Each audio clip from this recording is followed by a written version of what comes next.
السلام عليكم ورحمة الله وبركاته. اللهم صل وسلم وبارك على سيدنا محمد وعلى آله وأصحابه أجمعين. ازيكم يا حبايبي؟ عاملين ايه؟ يا رب تكونوا بخير وبأفضل صحة وأحسن حال. النهاردة جاية لكم بيوم جديد وفيديو جديد، بس قبل ما نبدأ الفيديو يا ريت تحط لي اللايك والشير والاشتراك في القناة وتفعيل الزر الأحمر اللي تحت اللي باللون الأحمر، وتدوسي على الكل عشان كل ما انزل فيديو تتفرجي عليه ويوصلك إشعار بيه. وزي ما انتم شايفين كده يا حبايبي، كده انا رايحة على البيت بتاعي، البيت الجديد اللي احنا اشتريناه، ابص عليه كده واشوف الفراخ والبط بتاعي عامل ازاي واخباره ايه. لان زي ما انتم عارفين احنا في رمضان ومقضيين رمضان في الشقة بتاعتي. وعشان طبعا المدرسة، فزي ما انتم شايفين كده احنا وصلنا، وشايفين الزرع بتاعي كبر ازاي. شايفين الزرع اللي احنا كنا زارعينه اول ما خدنا البيت او بعد ما خدناه بفترة.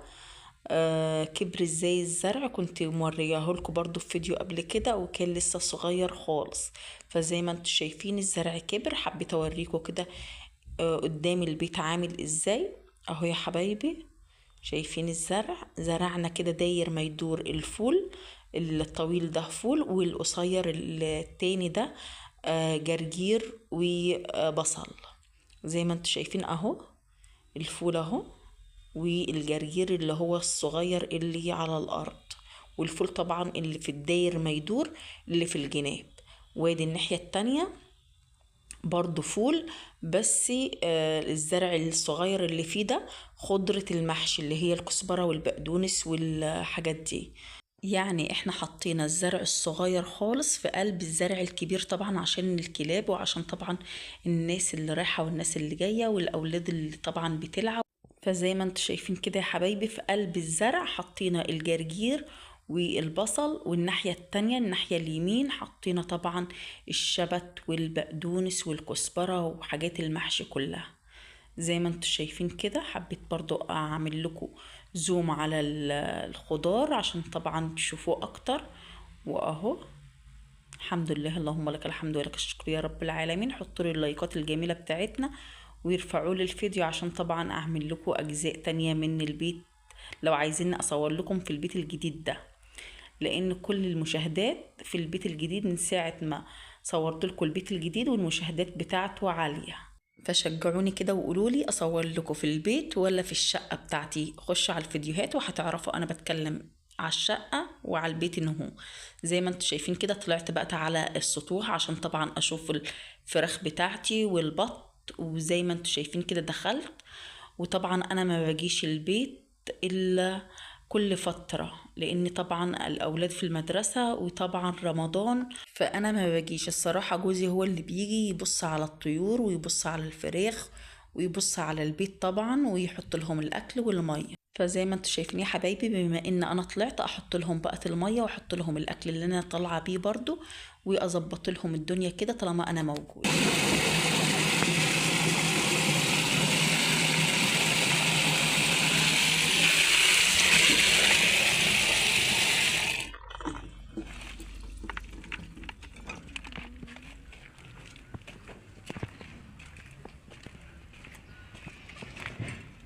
زي ما انتم شايفين كده يا حبايبي، طبعا هروح افضلهم المية في العلبة بتاعهم، وانا حاطة كذا علبة في كذا مكان، يعني كذا علبة للاكل وكذا علبة برضو للمية، عشان طبعا ما احطش في حاجة الاكل بتاعتي، ما احطش في الحلل بتاعة الاكل بتاعتي.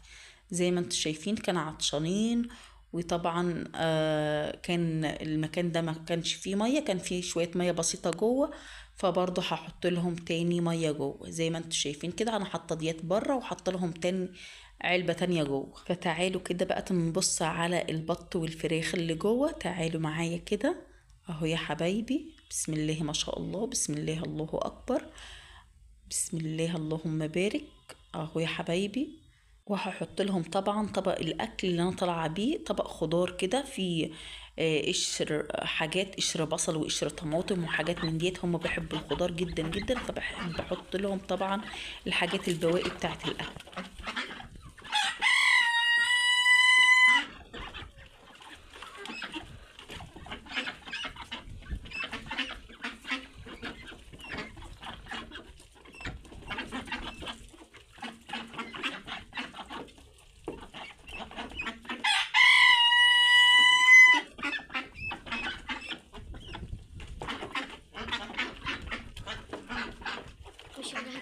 وزي ما شفتوا كده يا حبايبي، البط والفراخ بيحبوا الرز اللي متبقي من الاكل بتاعك، والخضار اللي متبقي والطماطم وكل حاجة من البواقي الاكل بتاع البيت.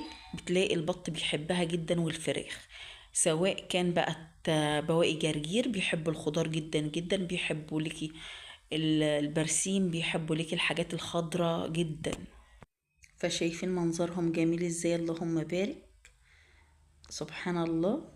اما بتأكلي الطيور كأنك أكلتي بني آدم فعلا. لازم تهتمي بيهم كأنهم بني آدمين قدامك، مش معنى ان هم طيور تبقى يعني تجوعيهم وتأثري معاهم، لا لازم تهتمي بيهم طبعا عشان برضو يجي معاك بسرعة. ولو انت عايزة تذبحيهم بسرعة لازم تأكليهم وتهتمي بيهم برضو. فزي ما انتوا شايفين كده يا حبايبي، وارمي لهم بقى بصل وارمي لهم فلفل عشان طبعا المناعة. تعالوا يلا بينا كده نروح على الغرفة بتاعتهم اللي هم بيباتوا فيها، ونشوف المفاجأة اللي انا جيت ولقيتها مستنياني. لقيت الخير مستنيني، ولقيت رزق ربنا بعتهولي، اللهم بارك.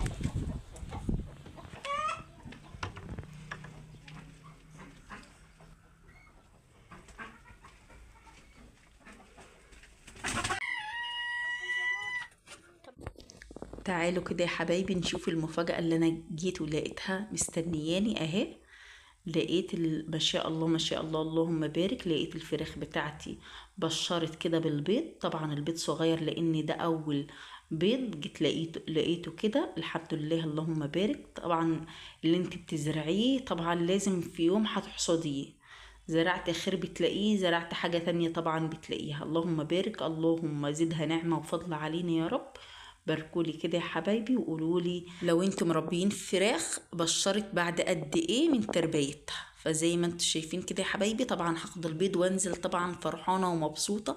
اللهم بارك يا رب، وديمها نعمة علينا وفضل ومن وعطاء منك يا رب العالمين. زي ما انتم شايفين طبعا هاخد الازايز ديت، لان طبعا لما مش بنلاقي مية في الحنفية ومش بنلاقي الماتور مطلع مية فوق، بنجيب المية ديت عشان طبعا نحط لهم مية.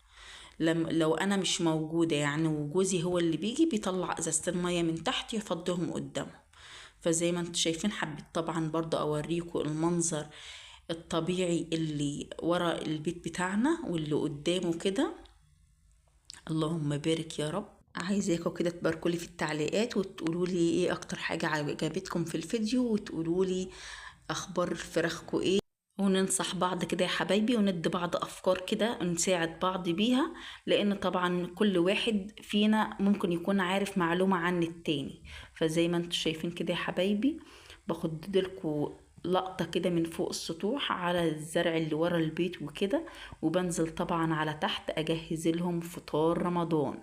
بما ان احنا في البيت هنا فطبعا هنقضي اليوم هنا، وانزل طبعا اكمل تجهيز الاكل. فزي ما انتم شايفين كده نزلت على المطبخ، وكنت طبعا عملت لهم ايه يا ربي، عملت لهم شوية بسلة تاكلوا صوابعكم وراها، وسلقت الفرخة وحمرتها طبعا، وعملت شوية رز وعملت شوية لسان العصفور زي ما انتم شايفين كده. وطبعا اول ما الاذان يأذن هروح طبعا غرفه لهم الاكل. وبهنا يا حبايبي بيكون وصلنا معاكم لاخر الفيديو. لو عجبك الفيديو ما تنسنيش في اللايك والشير والاشتراك في القناه، تفعيل الزر الاحمر اللي تحت الفيديو، وتدوسي على كلمه الكل عشان كل ما انزل فيديو تتفرج عليه ويوصلك اشعار بيه. والى اللقاء في فيديو اخر، والسلام عليكم ورحمه الله وبركاته.